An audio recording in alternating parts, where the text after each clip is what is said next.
Welcome back, Stephen Miller. The 19 Republicans in the Senate grease the skids for what's coming next, which is anywhere from a $3.5 to $5.5 trillion monstrosity that includes every radical Marxist agenda item imaginable. And among them, massive amnesty for up to 13 million or so people. What does that mean for the American people? So this is the most extreme, frankly insane proposal, I would argue, in all of modern history. During the worst, most devastating border crisis that our nation, perhaps any nation, has ever seen. During a pandemic, they are proposing to effectively eliminate the legislative filibuster by using an arcane budget process to enact a citizenship bill, to enact amnesty for this nation's illegal alien population. What that will mean is, first, there will be a run on the border that makes even today's apocalyptic conditions look tame by comparison. Secondly, every single illegal alien who is given citizenship through the power of chain migration will be able to bring in their entire extended families and their extended families and their extended families after them to the 20th power. And so what it means is that it's not just whatever number you want to use, the illegal immigrant population here today, but an unlimited chain of relatives all across the world. So we will have effectively created a new nation comprised of illegal aliens from a population standpoint. In other words, the numbers will be so large, tens of millions, that will be able to come into the country. It will be like adding an entire large country into our country, and it will be done buried within this $5 trillion budget bill that they're hoping to pass on a pure party line vote, 50-50, with the vice president breaking the tie. This is real. This is dangerous. This is happening as we speak. People need to wake up. It's an amazing thing to see how little concern there is among Republicans on Capitol Hill on the Senate side. Of course, we have a corrupt media, thinks this is all swell.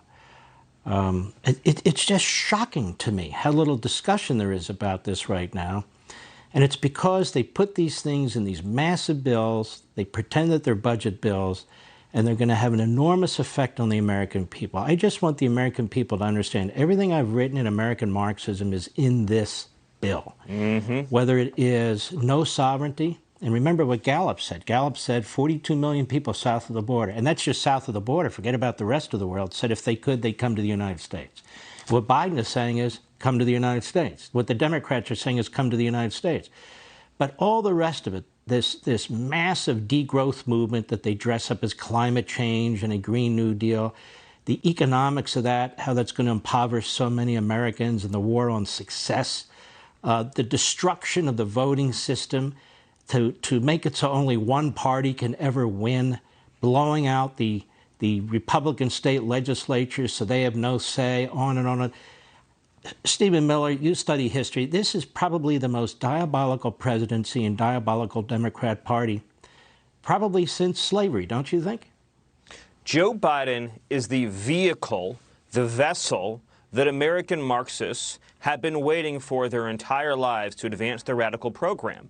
And what they are doing is they're putting it all into one bill. Everything you just listed off, from the equity agenda to the destruction of voting rights to the climate agenda to, of course, the open borders agenda. And they reason that if we did this in 5 or 6 bills, we would get crushed by the sheer weight of the exercise. But they think if we do it all at once in one giant bill, maybe we can get away with it. Well, ultimately, it's up to all of us. It's up to everyone watching this program, and it's up to all the American people to say to their senators, no, do not pass this bill, do not destroy our country, do not take away our treasured American way of life. And the focus, the thin reed we have between tyranny and liberty here, the focus has to be on Manchin of West Virginia and Sinema of Arizona. Every other single Democrat senator is marching right behind Chuck Schumer and the American Marxists. These two have been posers to moderation. They've been posers to the middle. And now every American in this country needs to contact their offices and make it abundantly clear that they expect them to stand up to this. But it also shows one other thing, Stephen Miller. We're always one election away from tyranny.